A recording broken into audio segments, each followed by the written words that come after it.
Hello, I'm Paul Zaychik, founder of Elastic Steel, method of athletic conditioning. Today, I would like to talk to you about the defensive side kick. Defensive side kick is a technique most often used in sports karate or point fighting to a lesser degree, but it's also used in kickboxing or full contact karate, and to a very small degree it's used in other styles of martial arts. Okay? Now, defensive side kick, the main goal of it in the ring is to hit your opponent usually to the body, solar plexus or ribs, and stop him from coming at you. Okay? Most often people who take a side stance like this are more adept to throwing a defensive side kick. However, someone from more forward stance or an angular stance can also throw a defensive side kick. Okay? Very often people do not take any steps back. They stay where they are. When they feel that the opponent is coming at them and there's an opening, they lean back, throw the kick, and bring it down. Very often defensive side kick is not pulled all the way in.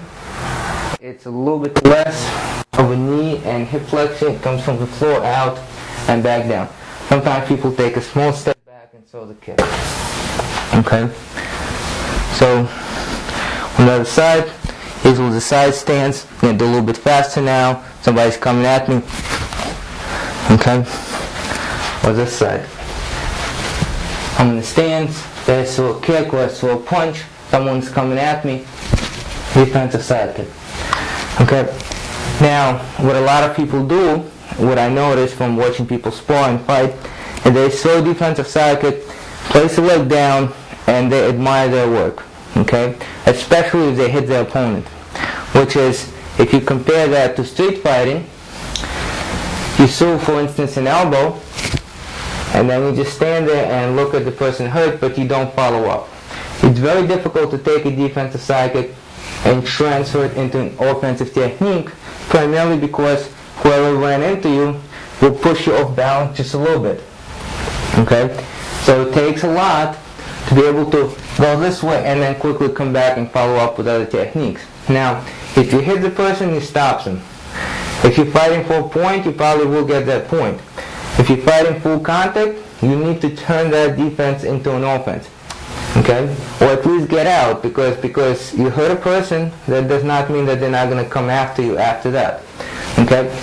And the best thing that I found that works very well is not to stand there after you threw the kick. Okay? So the person throws the defensive side kick and stand there, not to step back, but actually to angle out or come out right at the angle.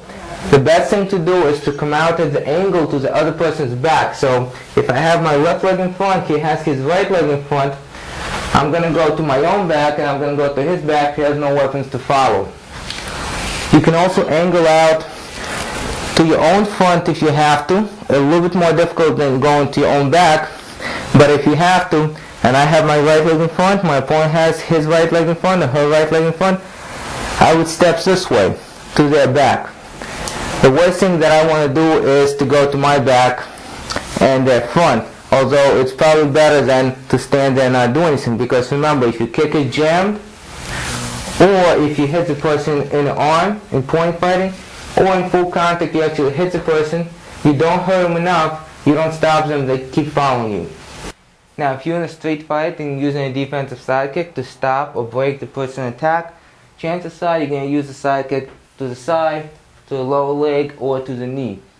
Okay? Probably you're not going to use it to the body unless you really know what you're doing. Okay? In that case, the point is the same. You throw a side kick, you want to either turn it into an attack and follow up with kicks, punches, elbows, knees, whatever you might want to use on the street, or you want to angle out. Okay? Going straight back, you might be going straight back without the person momentum and they'll catch up with you. Or if you stop right there, you might get hit. So what you're going to see right now is a little clip taken from my seminar. The seminar is still ongoing. We're still taping for it. And what you're going to see is that defensive side kick with an angle is being practiced. Here we'll come in without any fakes. Just straight in. Okay?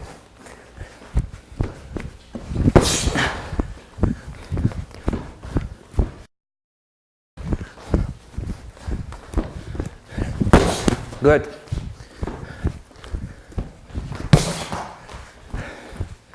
to make an angle, especially if that kick missed.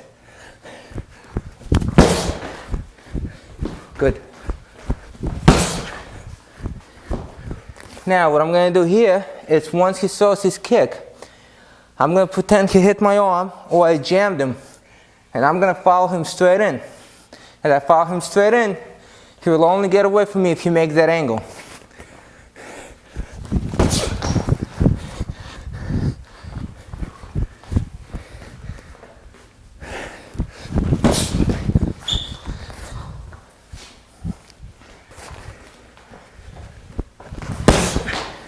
Good. Now what you don't want to do is you don't want to make an angle and kick from an angle. You do not want to do that. He wants to use my force against me. So that foot come up sticking into my body, with my body going into his leg is going into my body, something's going to give. And more often than not, it's going to be my body. So he wants to use my force going forward against me. The best way to do that is on a straight line. If he steps out to the side and does a defensive side kick, exactly, my force is that way, his force is this way, it's not going to work that well. Okay, so the side kick is thrown on a straight line, and then an angle is made right after that. Okay, I'm going through you again. Good. Now that would have stopped me. That jammed a little bit, he still got out of his way. Okay, for variety purposes, on switch sides. You can keep any leg in front that you like.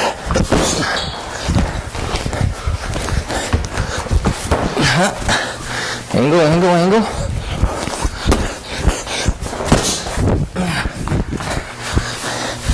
Okay, notice he came to my front. I had the weapon there. He would have went to my back, didn't have the weapon to attack him with. Exactly.